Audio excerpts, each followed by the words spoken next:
भगवान श्री कृष्ण कहते हैं, प्यारे उद्धव, साधक को चाहिए कि सब तरह से मेरी शरण में रहकर मेरे द्वारा उपदिष्ट अपने धर्मों का सावधानी से पालन करे।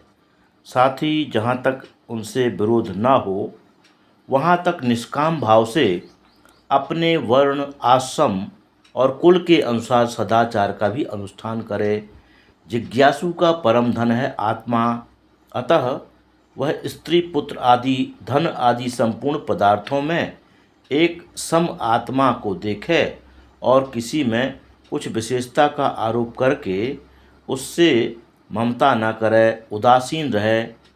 इस जन्म मृत्यु का कारण केवल अज्ञान है, अतः अपने वास्तविक स्वरूप को, आत्मा को जानने की इच्छा करनी चाहिए।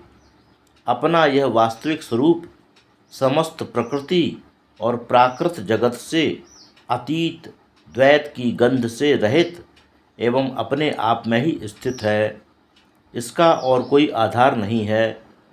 उसे जानकर धीरे धीरे स्थूल शरीर, सूक्ष्म शरीर आदि में जो सत्यत्व बुद्धि हो रही है उसे क्रमशः मिटा देना चाहिए। इस प्रकार यह स्पष्ट हो गया कि स्वयं प्रकाश ज्ञान स्वरूप नित्य एक ही आत्मा है। कर्तृत्व, भोक्तृत्व आदि धर्म देह के कारण हैं। आत्मा के अतिरिक्त जो कुछ है सब अनित्य है और मायामय है। अतः आत्मज्ञान होते ही समस्त विपत्तियों से मुक्ति मिल जाती है। ऐसा देखा जाता है कि बड़े बड़े कर्म कुशल विद्वानों को भी कुछ सुख नहीं मिलता और मूर्खों का भी दुख से पाला नहीं पड़ता। अतः जो लोग अपनी बुद्धि या कर्म से सुख पाने का घमंड करते हैं उनका वह अभिमान व्यर्थ है। ना देहिनां सुखम किंचित् विद्यते विशुदामपि तथा चा दुखम मूढ़ानां वृथाहंकरणं परम। जब मृत्यु सिर पर नाच रही है तब ऐसी कौन सी भोग सामग्री है जो उन्हें सुखी कर सके। लौकिक सुख के समान पारलौकिक सुख भी दोष युक्त है, क्योंकि वहाँ बराबरी वालों से होड़ चलती है। प्रतिदिन पुण्य क्षीण होने के कारण वहाँ के भी सुख क्षय होते रहते हैं। सभी कर्मों का फल दुख ही है। जो जीव कर्मों में लगा रहता है उसे बार बार जन्म और मृत्यु प्राप्त होती रहती है। ऐसी स्थिति में मृत्यु धर्माजीव को क्या सुख हो सकता है। कर्माणि दुःखोदर्काणि कुर्वन् देहेन तैमत् पुनः देह मा भजते तत्रो किमुं सुख्यमर्थधर्मिणः। गुणों की विषमता के कारण आत्मा के एक तत्व की अनुभूति नहीं होती। वह अनेक जान पड़ता है और जब तक आत्मा की अनेकता है तब तक तो उन्हें काल अथवा कर्म किसी के अधीन रहना ही पड़ेगा। जब माया के गुणों में क्षोभ होता है तब मुझ आत्मा को ही काल, जीव, वेद, लोक, स्वभाव और धर्म आदि अनेक नामों से निरूपण करने लगते हैं।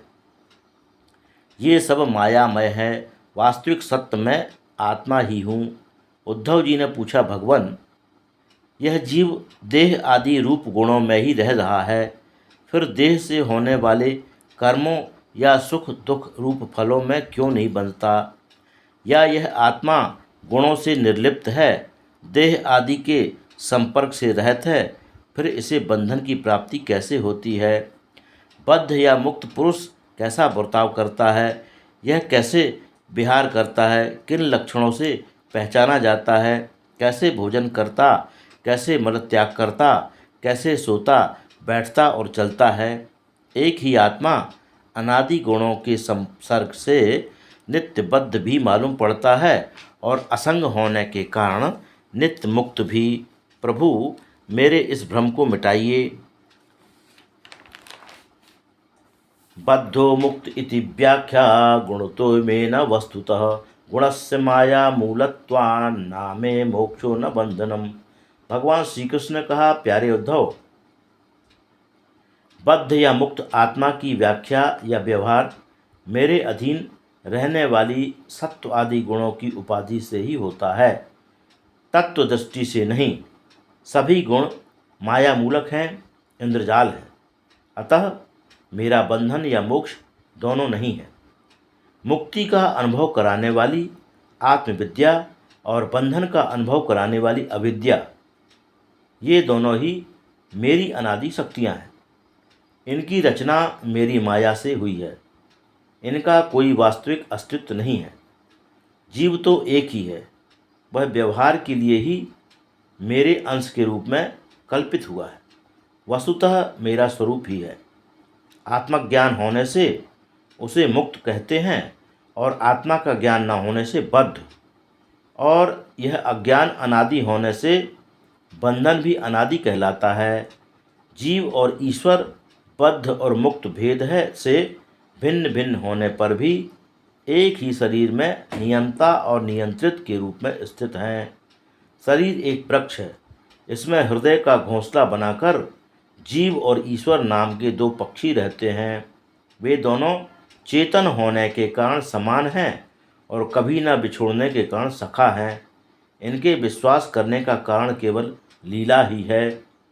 इतनी समानता होने पर भी जीव तो शरीर रूप वृक्ष के फल सुख दुख आदि भोगता है, किंतु ईश्वर उन्हें न भोगकर कर्म फल सुख दुख आदि से असंग और उनका साक्षी मात्र रहता है। अभोक्ता होने पर भी ईश्वर की यह विलक्षणता है कि वह ज्ञान ऐश्वर्य आनंद और सामर्थ्य आदि में भोक्ता जीव से बढ़कर है। साथ ही एक यह भी विलक्षणता है कि अभोक्ता ईश्वर तो अपने वास्तविक स्वरूप और जगत को भी जानता है, किंतु भोक्ता जीव न अपने वास्तविक स्वरूप को जानता है और न अपने से अन्य को। इन दोनों में अविद्या से युक्त होने के कारण जीव नित्यबद्ध और ईश्वर विद्या स्वरूप होने के कारण नित्य मुक्त है। आत्मजिज्ञासा और विचार के द्वारा आत्मा में जो अनेकता का भ्रम है उसे दूर कर दें और मुझ सर्वव्यापी परमात्मा में अपना निर्मल मन लगा दे तथा संसार के व्यवहारों से उपराम हो जाए। यदि मन पर ब्रह्म में स्थिर न कर सके तो सारे कर्म निरपेक्ष होकर मेरे लिए ही करें। उद्धव जी ने पूछा, भगवान, संत पुरुष का क्या लक्षण है? भक्त और भक्ति का रहस्य क्या है? कृपा करके मुझे बताइए। भगवान श्री कृष्ण ने कहा, प्यारे उद्धव, मेरा भक्त कृपा की मूर्ति होता है। वह समदर्शी और सबका भला करने वाला होता है। उसकी बुद्धि स्थिर होती है। उसे केवल मेरा भरोसा होता है। भूख प्यास शोक मोह और जन्म मृत्यु ये छहों उसके वश में रहते हैं। वह किसी से सम्मान नहीं चाहता, किंतु दूसरों का सम्मान करता है। सदा मेरा भजन करता है। वह परम संत है। सूर्य अग्नि ब्राह्मण गौ वैष्णव आकाश वायु जल पृथ्वी आत्मा और समस्त प्राणी ये सब मेरी पूजा के स्थान हैं। सूर्योग्नि ब्राह्मणो गावो वैष्णवः पर एवं मरोज्जलम भूरात्मा सर्वभूतानि भद्र पूजा पदानि में। वेद मंत्रों से सूर्य की पूजा, हवन से अग्नि, आतिथ्य से ब्राह्मण और हरी हरी घास से गौ की पूजा करनी चाहिए। इनकी पूजा ही मेरी पूजा है। सत्कार से वैष्णव की, ध्यान से हृदयाकाश की, मुख्य प्राण के रूप में वायु की, जल पुष्प आदि से जल की पूजा करें। गुप्त मंत्रों द्वारा न्यास करके मिट्टी की वेदी की, उपयुक्त भोगों द्वारा आत्मा की और समदृष्टि द्वारा समस्त प्राणियों की पूजा करें। ये सब मेरी ही पूजा है। ऐसी पूजा करने वाला मेरा श्रेष्ठ भक्त होता है। सत्संग और भक्ति योग के अतिरिक्त संसार सागर से पार होने का और कोई उपाय नहीं है, क्योंकि संत पुरुष मुझे अपना आश्रय मानते हैं और मैं सदा उनके पास रहता हूँ। प्यारे उद्धव, अब मैं तुम्हें अति गुप्त परम रहस्य बतलाऊंगा, क्योंकि तुम मेरे प्रिय सखा हो। नारोधयति माम योगो ना सांख्यम धर्म एव च ना स्वाध्यायस्तपस्त्यागो नैष्टापूर्तम न दक्षिणा। भगवान श्री कृष्ण कहते हैं, प्रिय उद्धव, जगत में जितनी आसक्तियां हैं उन्हें सत्संग नष्ट कर देता है। यही कारण है कि सत्संग जिस प्रकार मुझ बस में मुझे कर लेता है, वैसा साधन न योग है, न सांख्य है, न धर्म पालन है, और न ही स्वाध्याय, तपस्या, त्याग, इष्टापूर्त और दक्षिणा से भी वैसा मैं प्रसन्न नहीं होता। यहाँ तक कि व्रत, यज्ञ, वेद, तीर्थ और यम नियम भी सत्संग के समान मुझे वश में करने में समर्थ नहीं हैं। यह एक युग ही नहीं, सभी युगों की एक सी बात है। सत्संग के द्वारा ही दैत्य, राक्षस, पशु पक्षी, गंधर्व, अप्सरा, नाग, सिद्ध, चारण, गुह्यक और विद्याधरों को मेरी प्राप्ति हुई है। मनुष्यों में वैश्य, शूद्र, स्त्री और अंत्यज आदि रजोगुणी, तमोगुणी प्रकृति के बहुत से जीवों ने मेरा परम पद प्राप्त किया है। वृत्रासुर, प्रहलाद, वृषपर्वा, बलि, वाणासुर, मय, दानव, विभीषण, सुग्रीव, हनुमान, जामवान, गजेंद्र, जटायु, तुलाधार, वैश्य, धर्म, व्याध, कुब्जा, ब्रज की गोपियाँ, यज्ञ पत्नियाँ और दूसरे लोग भी संतान के प्रभाव से ही मुझे प्राप्त कर सके हैं, सत्संग के प्रभाव से ही मुझे प्राप्त कर सके हैं। उन लोगों ने ना तो वेदों का स्वाध्याय किया था और न विधि पूर्वक महापुरुषों की उपासना की थी। इसी प्रकार उन्होंने कोई व्रत और तपस्या भी नहीं की थी। बस केवल सत्संग के प्रभाव से ही वे मुझे प्राप्त हो गए। गोपियाँ, गाय, यमलार्जुन आदि वृक्ष, ब्रज के हरिण आदि पशु, काली आदि नाग, ये तो साधन साध्य के संबंध में सर्वथा ही मूढ़ बुद्धि थे। इतने ही नहीं, ऐसे ऐसे और बहुत हो गए हैं जिन्होंने केवल प्रेम पूर्ण भाव के द्वारा ही अनायास मेरी प्राप्ति कर ली और कृतकृत्य हो गए। यमना योगेन सांख्येन दान व्रत तपोध्वरै व्याख्या स्वाध्याय संन्यासै प्राप्नुयाद यात्नवानपि। भगवान श्री कृष्ण ने कहा, उद्धव, बड़े बड़े साधक योग, सांख्य, दान, व्रत, तपस्या, यज्ञ, श्रुतियों की व्याख्या, स्वाध्याय और संन्यास आदि साधनों के द्वारा मुझे नहीं प्राप्त कर सकते, किंतु सत्संग के द्वारा मैं सुलभ हो जाता हूँ। प्रभो, उद्धव जी ने कहा, प्रभो, मुझे स्वधर्म का पालन करना चाहिए या सब कुछ छोड़कर आपकी शरण ग्रहण करनी चाहिए? कृपा कर मुझे बतलाइए। संशय शरणतो वाचम तव योगेश्वरेश्वर ना निवर्तत आत्मस्थो ये न भ्राम्यति मे मनः। भगवान श्री कृष्ण ने कहा, मैं शब्द ब्रह्म स्वरूप से क्रमशः परा, पश्यंती, मध्यमा और बैखरी वाणी के रूप में प्रकट होता हूँ। समस्त कर्ता, करण और कर्म मेरी ही अभिव्यक्तियाँ हैं।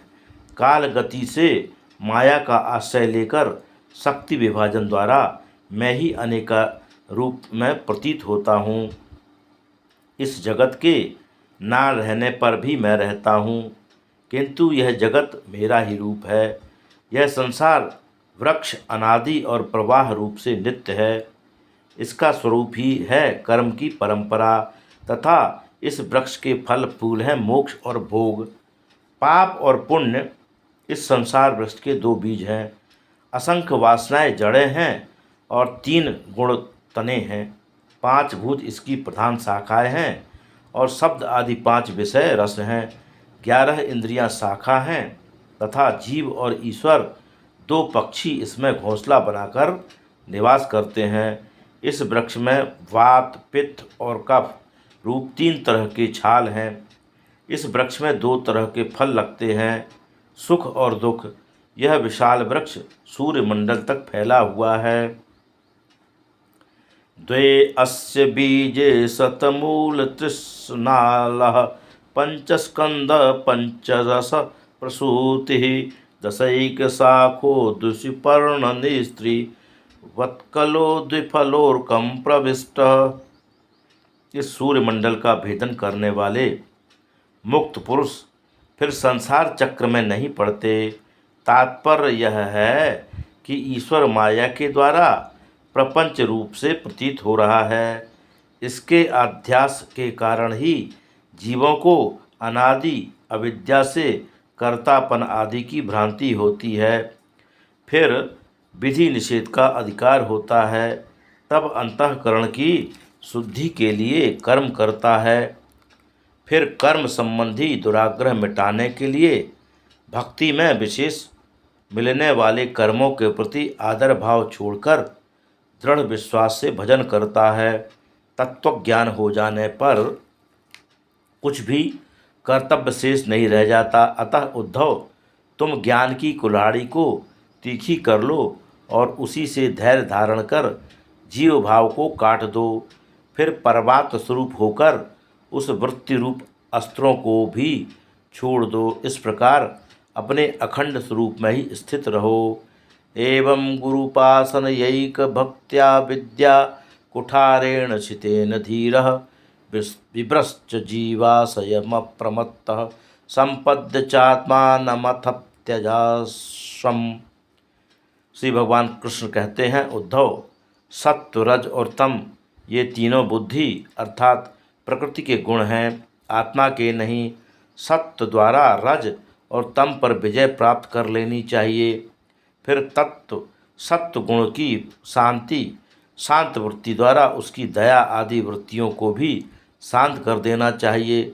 शास्त्र, जल, प्रजा, जन, देश, समय, कर्म, जन्म, ध्यान, मंत्र और संस्कार ये 10 वस्तुएं यदि सात्विक हों तो सत्व गुण की, राजसिक हों तो रजोगुण की और तामसिक हों तो तमोगुण की वृद्धि करती हैं। इनमें से शास्त्रज्ञ लोग सात्विक की प्रशंसा करते हैं, राजसिक की उपेक्षा और तामसिक की निंदा करते हैं। उद्धव जी ने पूछा, भगवान, प्रायः सभी मनुष्य इस बात को जानते हैं कि विषय विपत्तियों के घर हैं, फिर भी वे कुत्ते, गधे और बकरे के समान दुख सहन करके भी उन्हीं को ही भोगते रहते हैं।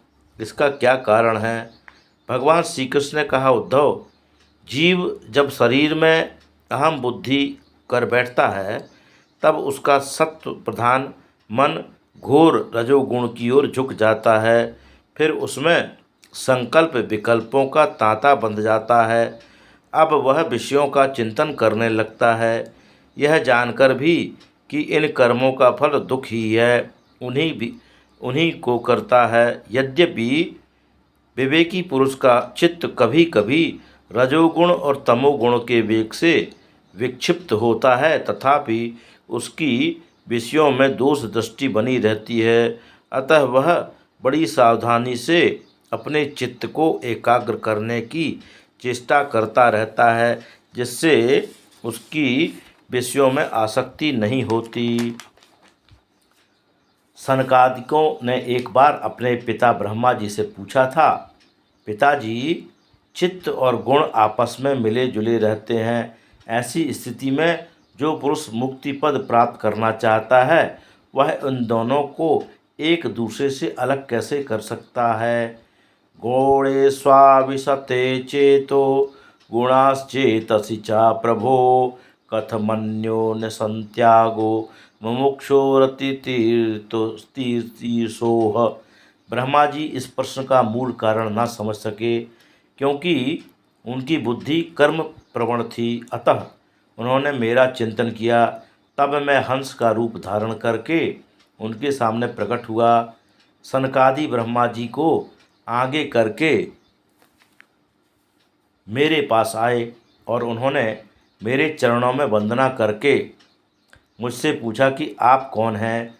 दृष्ट्वा मां त उपव्रज्य कृत्वा पादाभिवंदनम ब्रह्मांडमग्रतः कृत्वा प्रक्षु को भवानिति। परमार्थ तत्व के जिज्ञासु सनकादिकों से मैंने कहा, ब्राह्मणों, यदि परमार्थ रूप वस्तु नानात्व से सर्वथा रहित है, तब आत्मा के संबंध में आप लोगों का यह प्रश्न कैसे युक्ति संगत है? या मैं यदि उत्तर देने के लिए बोलूं भी तो किस जाति, गुण, क्रिया और संबंध आदि का आश्रय लेकर उत्तर दूं? सभी शरीर पंचभूतात्मक होने के कारण अभिन्न ही है और परमार्थ रूप से भी अभिन्न है। ऐसी स्थिति में आप कौन हैं? आप लोगों का यह प्रश्न ही केवल वाणी का व्यवहार है, विचार पूर्वक नहीं है, अतः निरर्थक है। पंचात्मकेषु भूतेषु समानेषु च वस्तुतः को भवानिति वह प्रश्नो वाचारंभो यनर्भकः। यह चित्त चिंतन करते करते विषयाकार हो जाता है और विषय चित्र में प्रविष्ट हो जाते हैं, यह सत्य है। तथापि विषय और चित्त दोनों ही मेरे स्वरूपभूत जीव के देह है, उपाधि है, अर्थात आत्मा का चित्त और विषय के साथ कोई संबंध ही नहीं है। अतः बार बार विषयों का सेवन करते रहने से जो चित्त विषयों में आसक्त हो गया है और विषय भी चित्त में प्रविष्ट हो गए हैं, इन दोनों को अपने वास्तविक से अभिन्न मुझ परमात्मा का साक्षात्कार करके त्याग देना चाहिए। जब तक पुरुष की भिन्न भिन्न पदार्थों में सत्यत्व बुद्धि, अहम बुद्धि और मम बुद्धि युक्तियों के द्वारा निवृत्त नहीं हो जाती, तब तक वह अज्ञानी यद्यपि जागता है तथापि सोता हुआ सा रहता है। जैसे स्वप्नावस्था में जान पड़ता है कि मैं जाग रहा हूँ। प्राण और इंद्रियों के साथ यह शरीर भी प्रारब्ध के अधीन है, अतः अपने बनाने वाले कर्म जब तक हैं तब तक उनकी प्रतीक्षा करता ही रहता है।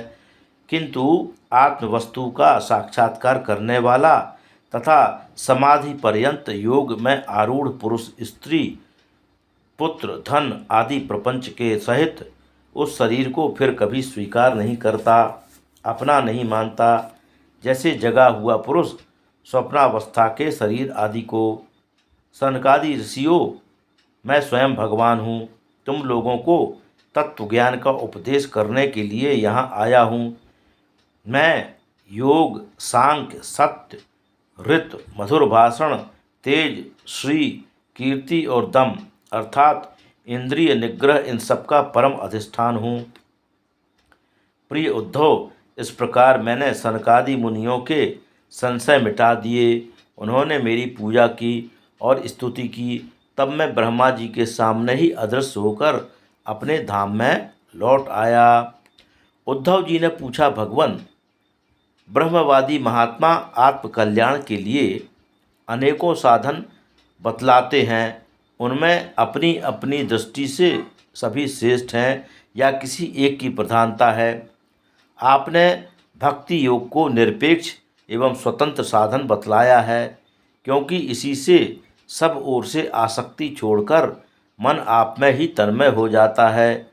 भगवान श्री कृष्ण ने कहा, प्रिय उद्धव, सभी की बुद्धि मेरी माया से मोहित हो रही है, इसी से वे अपने अपने कर्म संस्कार के अनुसार आत्मकल्याण के साधन भी एक नहीं अनेकों बतलाते हैं।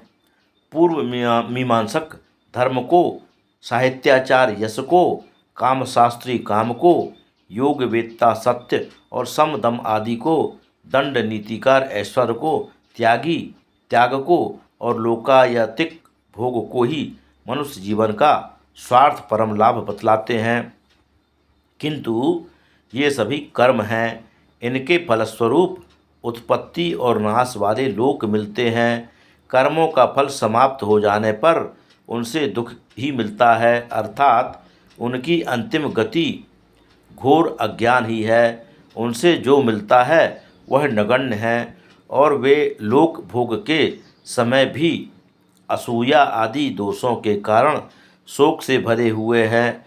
अतः इसके चक्कर में नहीं पड़ना चाहिए। जो सब ओर से निरपेक्ष अर्थात बेपरवाह हो गया है, किसी भी कर्म या फल आदि की इच्छा नहीं रखता और अपने अंतःकरण को सब प्रकार से मुझे भी समर्पित कर दिया है, परमानंद स्वरूप मैं उसकी आत्मा के रूप में स्फुरित होने लगता है। इसमें वह परम सुख का अनुभव करता है। विषयी लोग इससे सदा वंचित रहते हैं। प्रिय उद्धव, जो मेरी प्राप्ति से ही, मेरे सानिध्य का अनुभव करके ही सदैव पूर्ण संतुष्ट रहता है, उसके लिए सर्वत्र आनंद ही आनंद है।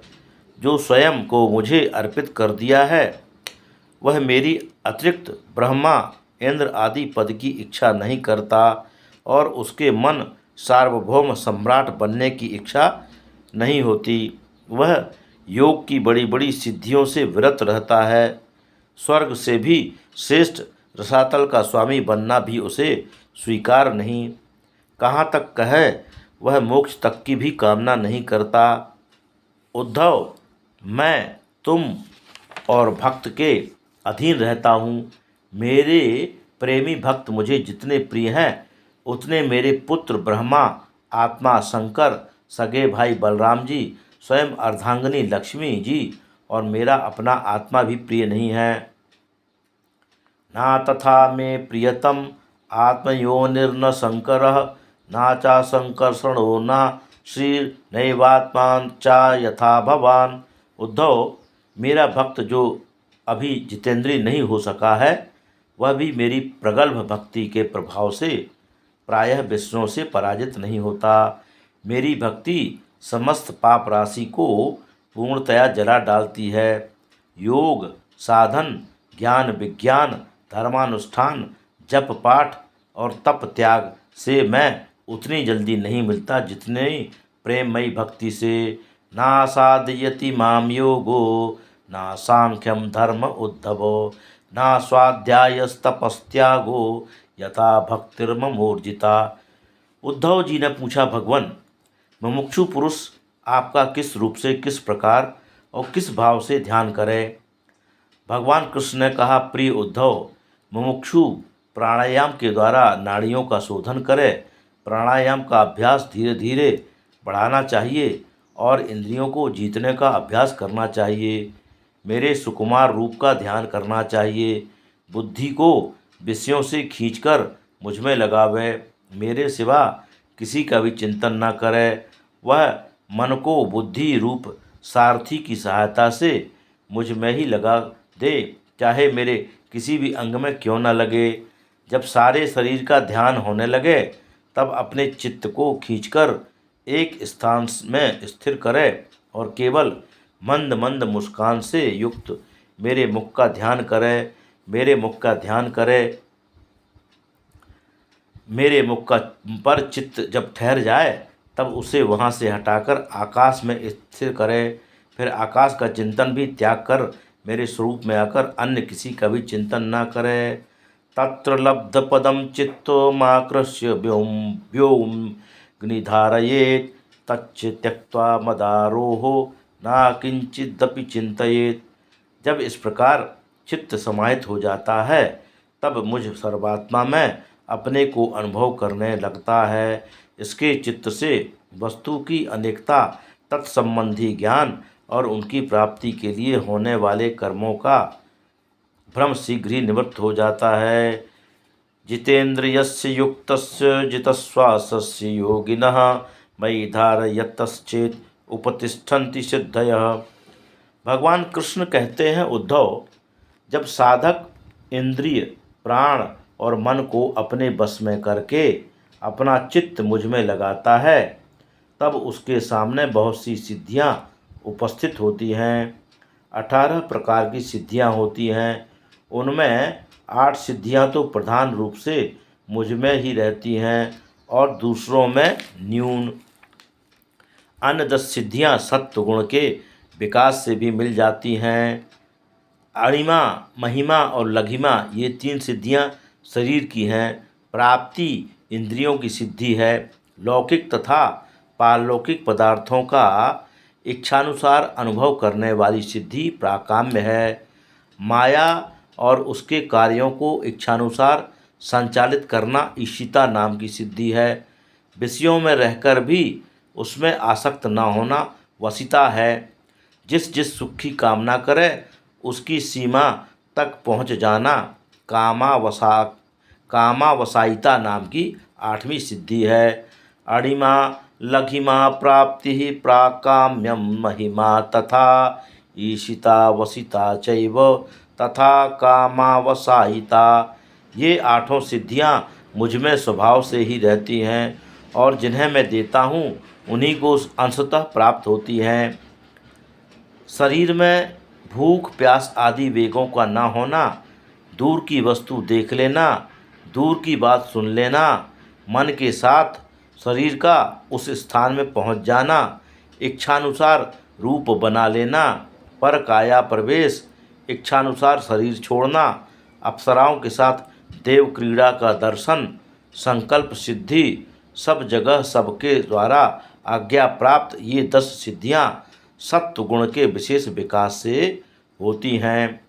भूत भविष्य और वर्तमान की बात जान लेना, शीत उष्ण सुख दुख और राग द्वेष आदि द्वंद्वों के वश में न होना, दूसरों के मन की बात जान लेना, अग्नि सूर्य जल विष आदि की शक्ति को स्तंभित कर देना और किसी से भी पराजित न होना, ये 5 सिद्धियां योगियों को प्राप्त होती हैं।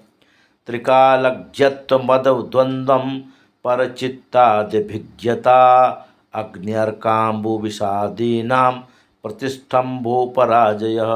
प्रिय उद्धव, श्वेत द्वीप के स्वामी वाले मेरे रूप की धारण करने वाली योगी भूख प्यास जन्म मृत्यु और शोक मोह इन 6 उर्मियों से मुक्त हो जाता है, उसे शुद्ध स्वरूप की प्राप्ति होती है। जो योगी मेरे समष्टि प्राण रूप आकाशात्मा स्वरूप में मन के द्वारा अनाहत नाद का चिंतन करता है, वह दूर श्रवण नाम की सिद्धि से संपन्न हो जाता है और आकाश में प्राप्त होने वाली विविध प्राणियों की बोली सुन और समझ सकता है। जो योगी नेत्रों को सूर में और सूर को नेत्रों में संयुक्त कर देता है और दोनों के संयोग में मन ही मन मेरा ध्यान करता है, उसकी दृष्टि सूक्ष्म हो जाती है, वह दूरदर्शन नाम की सिद्धि से संपन्न हो जाता है, वह समस्त जगत को देख सकता है। जो योगी मन और शरीर को प्राण के सहित मेरे साथ संयुक्त कर दे और मेरी धारणा करे, तो वह मनोजब नाम की सिद्धि से संपन्न हो जाता है। इससे वह जहाँ भी जाने का संकल्प करता है वहाँ उसका शरीर तत्काल पहुँच जाता है। जिसने अपने प्राण मन और इंद्रियों पर विजय प्राप्त कर ली है, जो संयमी है और मेरे ही स्वरूप की धारणा कर रहा है, वह संपूर्ण सिद्धियों को प्राप्त कर लेता है। किंतु जो लोग भक्ति योग का ज्ञान योग आदि का अभ्यास कर रहे हैं, उनके लिए इन सिद्धियों का प्राप्त होना एक विघ्न ही है, क्योंकि इनके कारण व्यर्थ ही उनके समय का दुरुपयोग होता है।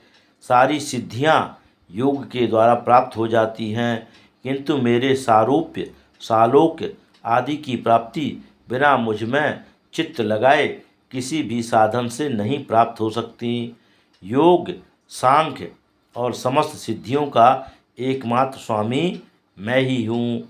उद्धव जी ने कहा, भगवान, बड़े बड़े ऋषि महर्षि आपके जिन रूपों और विभूतियों की परम भक्ति के साथ उपासना करके सिद्धि प्राप्त करते हैं, कृपा करके वह आप मुझे बताइए। भगवान श्री कृष्ण ने कहा, प्रिय उद्धव, महाभारत युद्ध के समय अर्जुन ने भी मुझसे यही प्रश्न किया था जो तुम आज पूछ रहे हो। मैं समस्त प्राणियों का आत्मा, हितैषी, सुहृद और ईश्वर नियामक हूँ। मैं ही इन समस्त प्राणियों और पदार्थों के रूप में हूँ और इनकी उत्पत्ति स्थिति एवं प्रलय का कारण भी हूँ।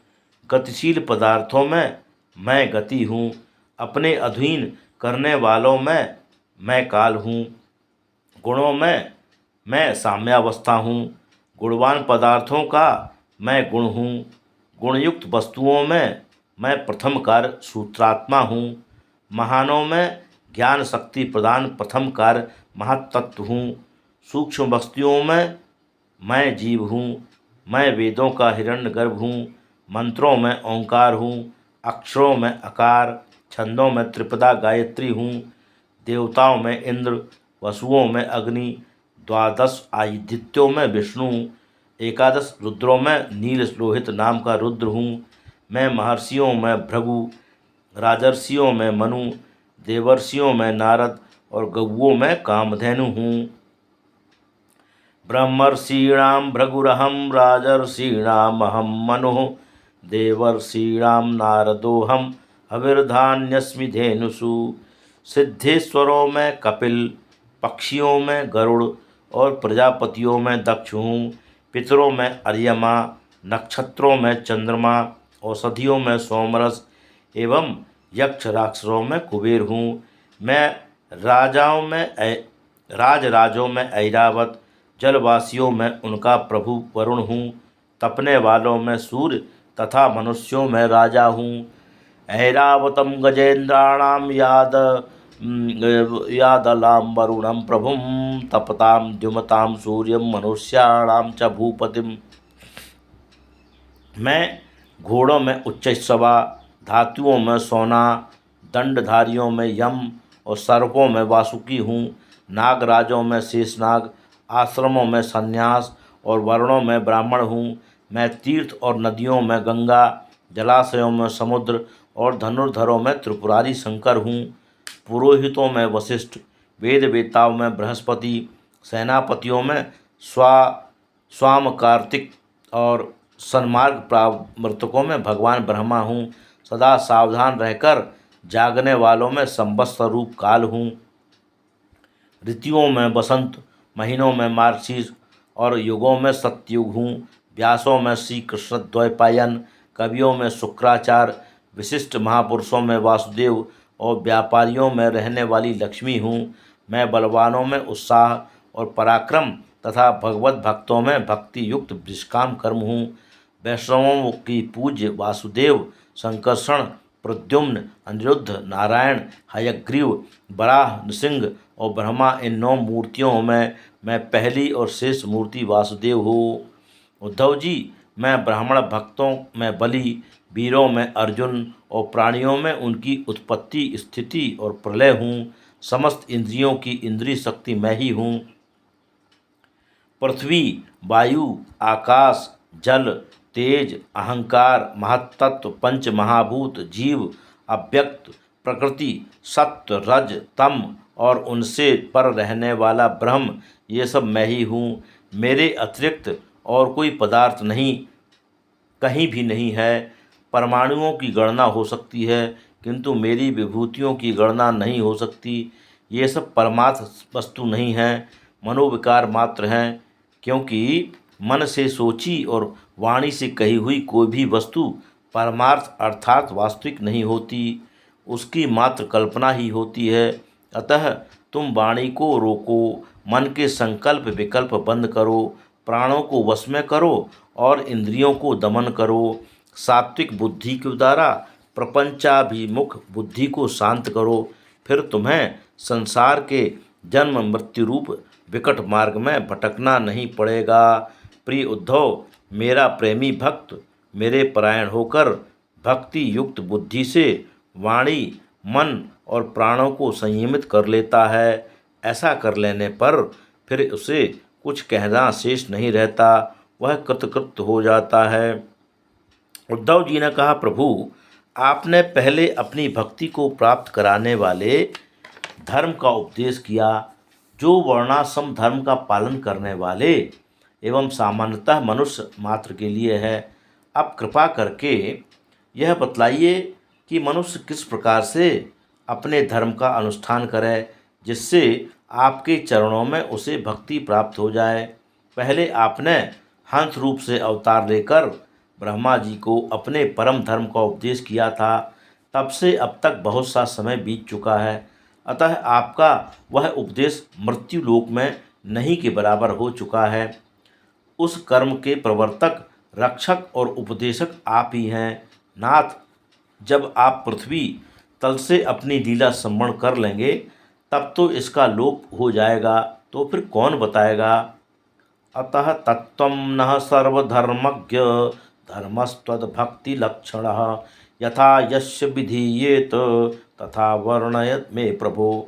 भगवान, अब आप कृपा करके उस धर्म का वर्णन करें जो आपकी भक्ति प्राप्त कराने वाला है और किसके लिए उसका कैसा विधान है। भगवान श्री कृष्ण ने कहा, उद्धव, जिस समय इस कल्प का प्रारंभ हुआ था और पहला सतयुग चल रहा था, उस समय सभी मनुष्यों का एक ही वर्ण था, उसका नाम था हंस। उस युग में सब लोग जन्म ही कृतकृत्य होते थे, अतः उसका नाम कृतयुग भी है। आदौ कृतयुगे वर्णो नृणाम हंस इति स्मृतः कृतकृत्या प्रजा जात्या तस्मात् कृतयुगम विदुः। उस समय केवल प्रणव ही वेद था और तपस्या, शौच, दया एवं सत्यरूप 4 चरणों से युक्त मैं ही वृषभ रूपधारी धर्म था। उस समय के पवित्र, निष्पाप एवं परम तपस्वी भक्तजन मुझ हंस स्वरूप शुद्ध परमात्मा की उपासना करते थे। सतयुग के बाद त्रेता युग का प्रारंभ होने पर मेरे हृदय में श्वास प्रश्वास के द्वारा ऋग्वेद, सामवेद और यजुर्वेद रूप त्रयी विद्या प्रकट हुई और उस त्रयी विद्या से होता, अध्वर्यु और उद्गाता के रूप कर्म रूप 3 भेदों वाले यज्ञ के रूप में मैं प्रकट हुआ। विराट पुरुष के मुख से ब्राह्मण, भुजा से क्षत्रिय, जंघा से वैश्य और चरणों से शूद्रों की उत्पत्ति हुई। उनकी पहचान उनके स्वभावानुसार और आचरण से होती है। वह विराट पुरुष मैं ही हूँ। अतः मेरे उरुस्थल में गृहस्थाश्रम, हृदय में ब्रह्मचर्याश्रम, वक्षस्थल से वानप्रस्थाश्रम और मस्तक से संन्यासाश्रम की उत्पत्ति हुई है। गृहाश्रमे जघनतो ब्रह्मचर्यं हृदो मम वक्षस्थानाद् वने वासो न्यास शीर्षाणि संस्थितः सम, दम, तप, पवित्रता, संतोष, क्षमाशीलता, सरलता, मेरी भक्ति, दया और सत्य ये ब्राह्मण वर्ण के स्वभाव हैं। तेज, बल, धैर्य, वीरता, सहनशीलता, उदारता, उद्योगशीलता, स्थिरता, ब्राह्मण भक्ति और ऐश्वर्य ये क्षत्रिय वर्ण के स्वभाव हैं। आस्तिकता, दानशीलता, दंभहीनता, ब्राह्मणों की सेवा करना और धन संचय से संतुष्ट न होना ये वैश्य वर्ण के स्वभाव हैं। ब्राह्मण गौ और देवताओं की निष्कपट भाव से सेवा करना और उसी से जो कुछ मिल जाए उसमें संतुष्ट रहना ये शूद्र वर्ण के स्वभाव हैं। अपवित्रता, झूठ बोलना, चोरी करना, ईश्वर और परलोक की परवाह ना करना, झूठ मूठ झगड़ना और काम, क्रोध एवं तृष्णा के वश में रहना ये अंत्यजों के स्वभाव हैं।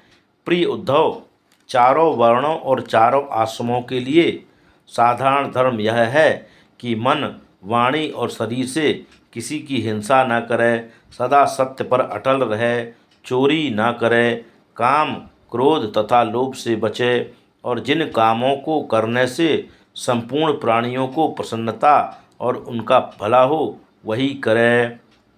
अहिंसा, सत्यमस्तेय, मकाम, क्रोध, लोमता, भूतप्रियहितेहा च धर्मोऽयं सार्ववर्णिकः।